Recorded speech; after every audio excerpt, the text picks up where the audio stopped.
This video is part of a series of 16 presentations by Crystal Whitten, PhD, based on her book, Country Living. See the video description for availability.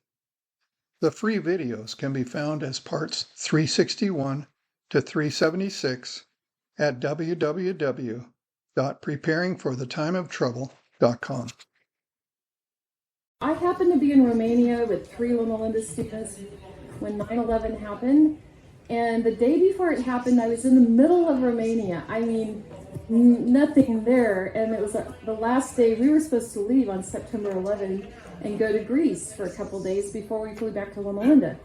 Well, I was just walking out in the woods, and all of a sudden, in the sky, it was like Top Gun just showed up. So all of these fighter planes were zooming. I mean, they weren't shooting at each other. It was definitely a practice run. And when I got back to the school where I'd been teaching, I said, "Have you guys ever seen that happen before?" "Oh no, it's never happened before." Well, the next day 9/11 happened. And so we ended up staying in, we couldn't get out of Romania for 2 weeks. So we had to stay in Romania, and I went, there's an Adventist man, probably the best man, Seventh-day Adventist man in Romania is Lucian Cristescu. And I went into his apartment. He had invited us over to eat a meal at his house. And it was just Lucian and myself in one room. He closed the windows, closed the door, and he said to me, "You know who did this?" And I said, "Yeah, Saudi Arabia." And he goes, "No, this was an inside job." And I'm like, "No, it couldn't be, it couldn't be." So I went back to the U.S., and it took me 3 years of studying to agree with him. So whether you agree with me or not, that's okay. My dad doesn't agree with me. But I think it's very important, again, talking about what we mentioned yesterday, when you believe a lie, it becomes easier. And my dad believes that the government is inherently good and always going to take care of us and these things. And I'm just a little bit different than that. And so I do want to talk about 9/11 because Mrs. White says some very interesting things about this, possibly. The Twin Towers were 110 stories, that's 417 meters. Building 7 was 47 stories tall, and it wasn't hit by anything. And it fell at 5:20 on that day. Well, this is in Testimonies Volume 9, and surprisingly, page 11. It says that on occasion, when in New York City, I was in the night season called upon to behold buildings rising story after story toward heaven. These buildings were warranted to be fireproof, and they were erected to glorify their owners and builders. Higher and still higher, the buildings rose. They were costly. But it goes on to say, "Oh, how I thought those who were investing in their means could see the course as God sees it. They were piling up magnificent buildings. But how foolish in the sight of the ruler of the universe is their planning and devising."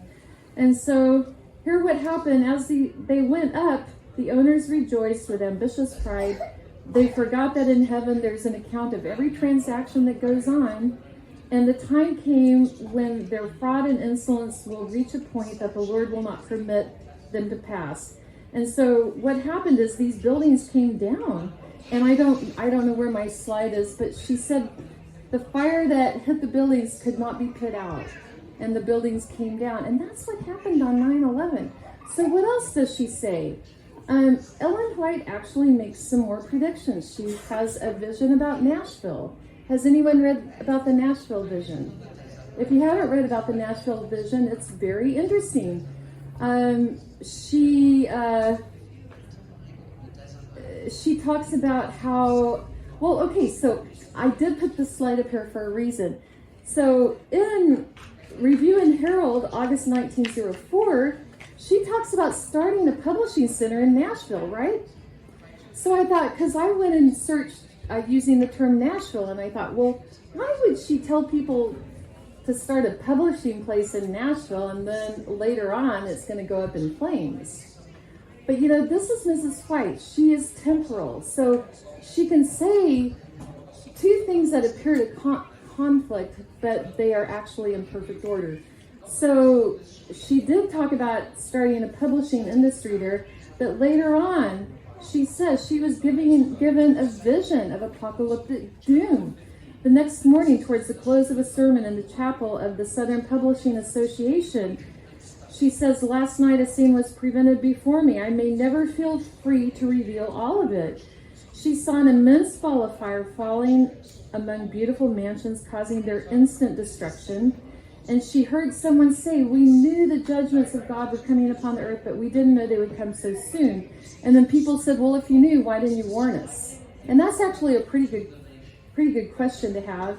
And this is what I found so fascinating. If you focus on the red part, she saw from her window large balls of fire jetting out with sparks in the form of arrows, and buildings were being consumed in a very few minutes. And I thought, okay, I'm going to go see what a nuclear explosion looks like. And this is the mushroom cloud. This is from Operations Crossroad, the Bikini Atoll and the Marshall Islands. But this is another explosion, and you can see the fire, the arrows kind of coming out. She saw this. There was no atomic bomb. There was no nuclear bomb at the time she had this vision. So I don't know really what's happening, and the bombs just keep getting bigger. The Tsar Bomba, I guess that's a Russian bomb. It's not our bomb. But you can see Hiroshima and Nagasaki on the far left. And so this is what we are dealing with in this world. Satan, this is Satan's arsenal, right? It's his arsenal. It's not Christ's arsenal. He doesn't use this. He can't use this. So this is what we're dealing with. And I don't know if any of this is ever going to go off again. I have no clue. But Mrs. White seemed to, we're just going to skip through this. She seemed to think that, you know, we would be maybe possibly experiencing this here in this country. And then something happened really interesting last year. There was actually an ad on New York TV about how to survive a nuclear bomb. Did anyone hear about that? I mean, I'm thinking, what in the world is going on? Why is this being pushed? So I'm not going to show you. There's the link, but I think we're just going to keep going. So we know that our prophet, Mrs. White, had these visions. I was telling someone yesterday, I believe, as a neuroscientist, Mrs. White talked about the brain being electrically active before it was discovered. That was in 1922. We discovered the brain was electrically active. Mrs. White died in 1915. She talked about this in the 1800s. And so we really do need to take her words very seriously. In scenes that I have represented, which will be, warn my people to cease from putting their trust in men who are not obedient to my warnings and despise my reproof. For the day of the Lord is right upon the world, when evidence shall be made sure. Those that follow the voices that would turn things upside down will themselves be turned where they could not see, but will be as a blind man. So, you know, Mrs. White many times talks about moving to the country, and I think we went over some of those quotes yesterday. And there's a few more quotes. We'll just read the red ones. I have had many things open to me, but it is not my duty to reveal all. That will surely come to those who manifest a spirit to walk contrary to the way of God. So let's keep going. This is a great story. I do want to talk about this. So this was written, I forget who wrote this, but he's written a book, and he visited Japan, and he visited the city, which one was it? I think for Nagasaki, or it might have been Hiroshima. And it was Hiroshima. And he was interested to visit the Adventist church, and he asked the elder how many Adventists were killed during the bomb drop at Hiroshima. And the elder said 0 were killed. And so remember, and we forgot to read Psalms 91, but you know, the arrows will fly by day, but God will protect us. And God has already shown his protection to our church during the Hiroshima. And this was really encouraging to me, because I know God will protect us, right?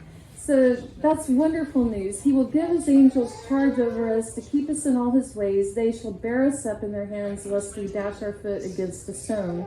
So Ellen White, she made stunning statements. This is a really good one. The world will be rocked to sleep in the cradle of carnal security.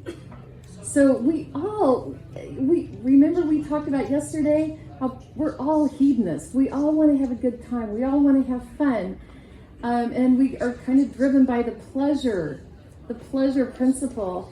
And really, God asks us to be holy, not to be happy. And that to me is a really good way of looking at it. During the final 2 decades of her life, Ellen White expressed concern for the inhabitants of the wicked cities who needed to be warned from the wrath to come, and for God's people who needed to complete successfully the work of personal preparation. So what personal preparations do we need to be making? Are we making those personal preparations? What are our priorities? Are we doing everything but making those preparations, or are we making those preparations? I think we probably are.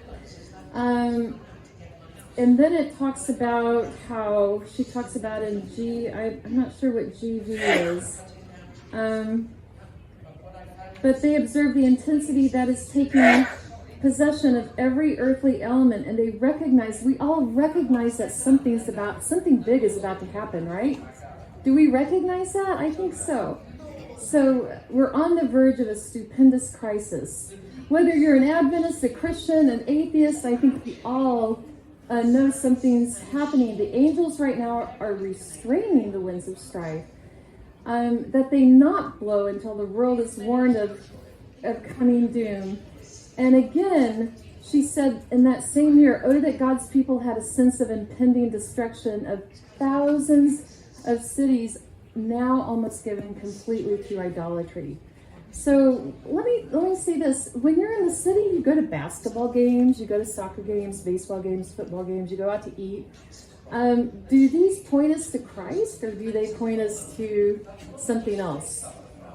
So it's very easy in the city to kind of compartmentalize. Okay, I'm going to do my 15-minute devotion in the morning, and that's my God time. But the rest of the day, we do whatever feels good.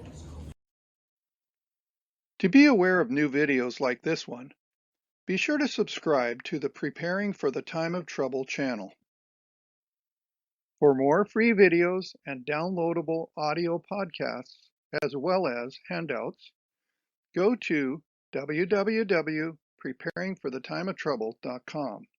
Topic categories include recordings of live seminar presentations, country living, sustainable gardening, homestead remedies, how to be self-sufficient when the grid goes down, wild edible and medicinal plants, hydrotherapy, and end-time Bible prophecies.